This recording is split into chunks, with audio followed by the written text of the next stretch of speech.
L'épisode de la vie du prophète Élie que nous raconte aujourd'hui le premier livre des rois s'est déroulé dans un contexte qui, à plus d'un titre, ressemble au nôtre.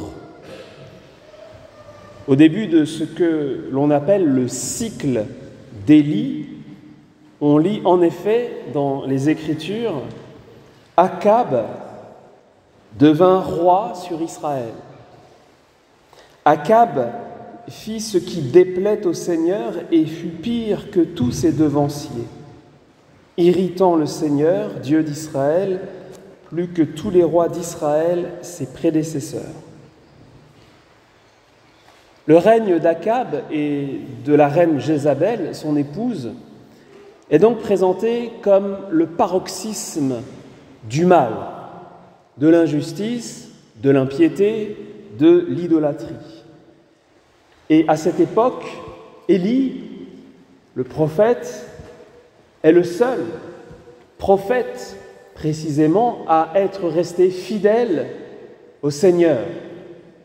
C'est un homme de prière, un homme de feu, comme dit l'Écriture, tonitruant quand il faut. Et la reine, Jézabel, a décidé de le faire tuer. Le verset précédant notre passage dit qu'il eut peur et partit pour sauver sa vie. Le voilà maintenant dans le désert, complètement anéanti, et il voudrait que l'aventure s'arrête là. Stop. Stop, ça suffit, c'est trop dur, c'est trop long d'être prophète dans ce contexte. Maintenant, Seigneur, c'en est trop, reprends ma vie, je ne vaux pas mieux que mes pères. Que signifie cette sorte de confession ? D'abord, c'est un constat d'échec. Le but de la vie du prophète, qui est le retour à Dieu du royaume d'Israël, n'a pas été atteint. Et le voilà découragé. Il estime n'avoir plus rien à faire ici-bas. Reprends ma vie.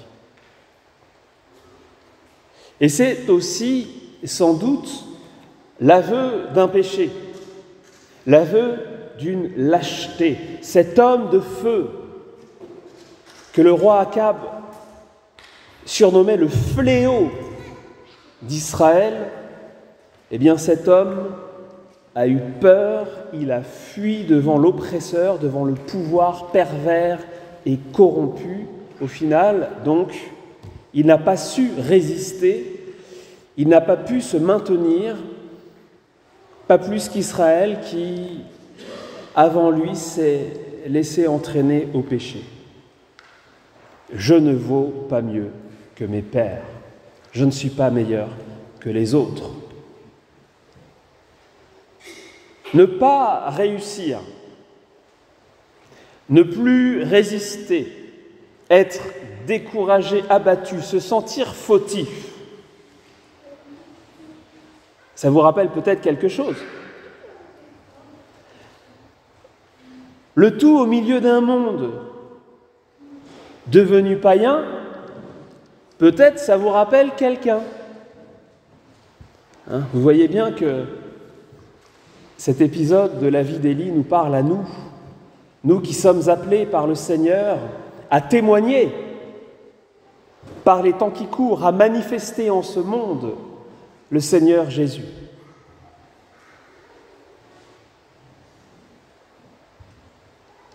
Eh bien, c'est à ce moment précis, dans ce creux de la vague, qu'Élie va expérimenter la proximité et la délicatesse de Dieu comme peut-être jamais auparavant.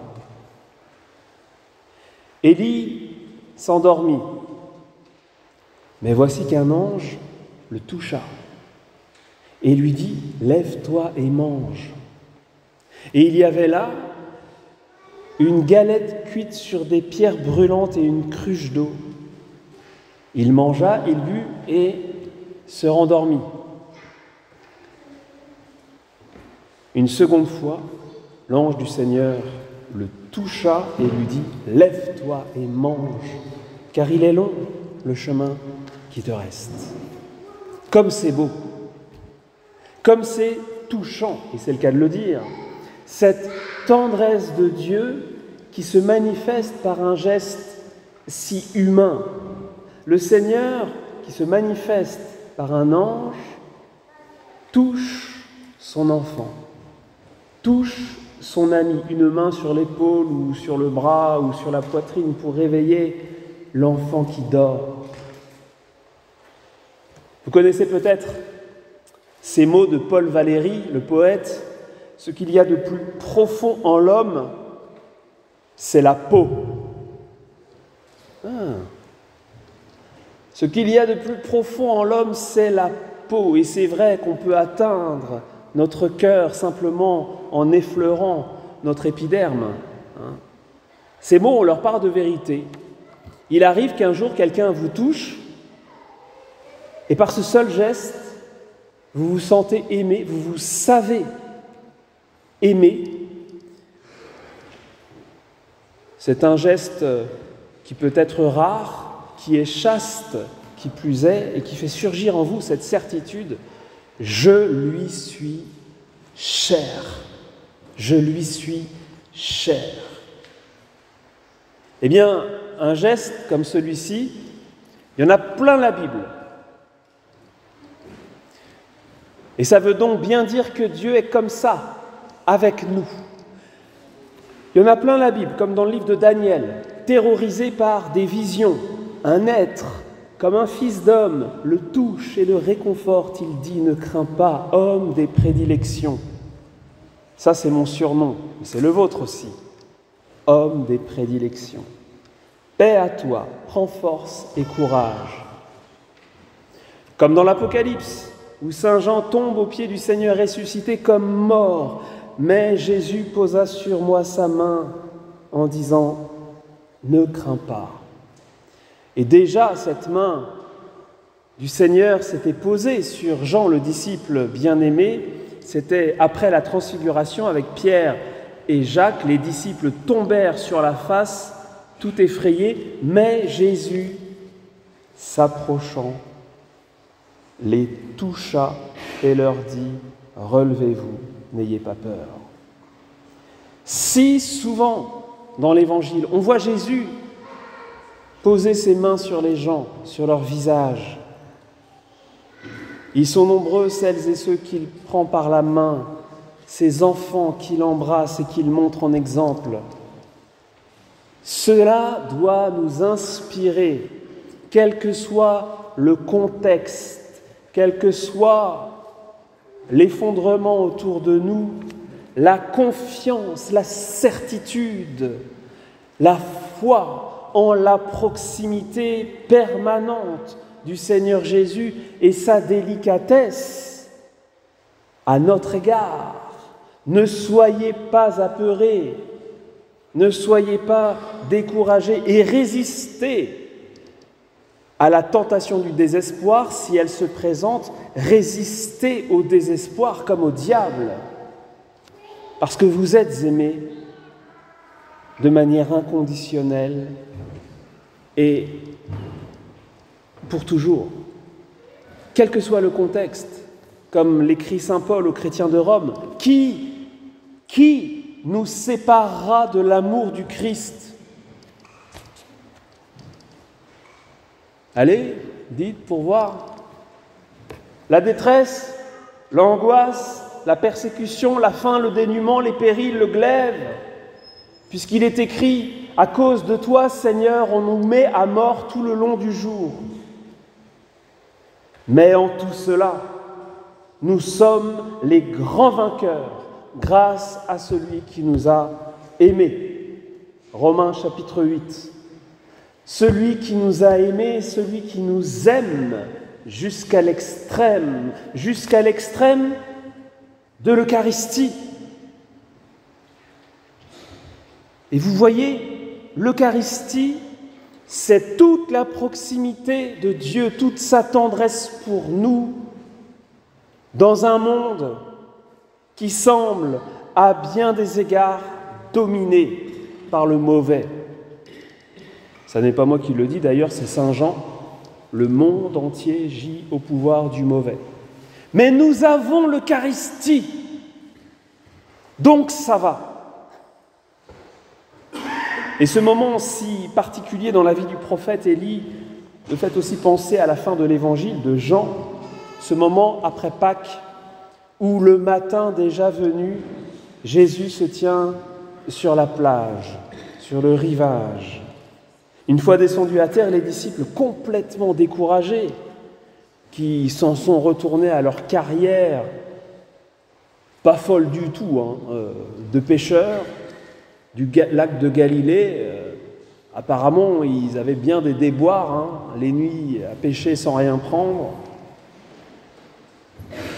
Ils sont complètement découragés, gravement fautifs, pour le coup, fautifs d'avoir abandonné le Seigneur, fautifs de s'être enfuis pour sauver leur vie. Et ils aperçoivent un feu de braise, un peu comme ces pierres brûlantes à côté du prophète Élie, avec du poisson et du pain. Jésus a préparé le petit-déj avec les moyens du bord, du pain grillé et du poisson grillé. Jésus leur dit, les enfants, venez déjeuner. Et Jésus vient, il prend le pain et le leur donne. Il arrive, frères et sœurs, que nous perdions courage, que nous perdions espoir, peut-être même que nous perdions l'espérance. Certains même perdent la foi. Jésus, lui, ne perd jamais son amour. Il nous le donne, nous le redonne sans cesse dans l'Eucharistie, quelle que soit la nuit alentour, quels que soient nos échecs et nos fautes contre lui. C'est lui le pain de la vie, le pain en personne, le pain vivant descendu du ciel, le pain eucharistique que Dieu nous donne. Et par la Sainte Communion, il nous touche. Il nous touche pour de vrai. Et alors, nous savons bien que nous lui sommes chers infiniment. Chacun, chacune peut s'exclamer « Il est venu !» Il m'a touché, il m'a regardé, il m'a considéré. Il est entré dans mon intérieur, au plus profond de moi-même. Il fait surgir un chant. Il est ma force, il est mon chant en ce monde qui s'effondre. Il a mis sa main dans la mienne, il s'est remis lui-même entièrement entre mes mains. Il a touché la peau si fine de mes lèvres, parcouru les méandres de mon cœur que je ne connais pas moi-même. Il a soufflé sur mes braises, il a fait en moi un grand feu, le feu de ma fidélité à Dieu.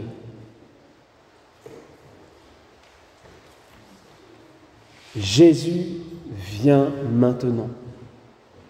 Il vient maintenant pour de vrai, avec son vrai corps, avec son vrai cœur, avec son âme splendide et toute sa divinité infiniment belle. Il vient nous toucher dans l'Eucharistie. Il vient dans notre intérieur, il vient mettre le réconfort, la paix et le feu. Frères et sœurs, accueillez-le.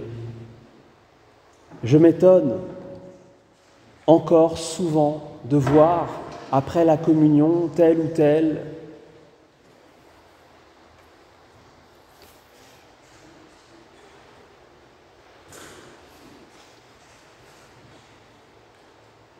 ailleurs, au dehors, à ce moment précis de leur vie où Dieu lui-même vient au-dedans, dans leur intérieur, au plus intime d'eux-mêmes.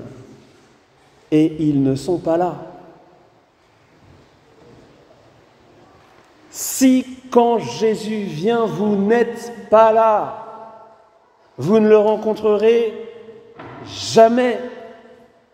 Si vous n'êtes pas là au moment où Jésus si doucement en vous élève sa douce voix, vous ne l'entendrez jamais.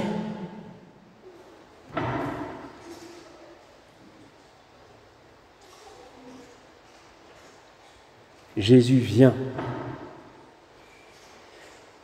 Le pain vous est donné et ce pain, c'est quelqu'un. Seigneur, donne-nous donc toujours de ce pain-là. Amen.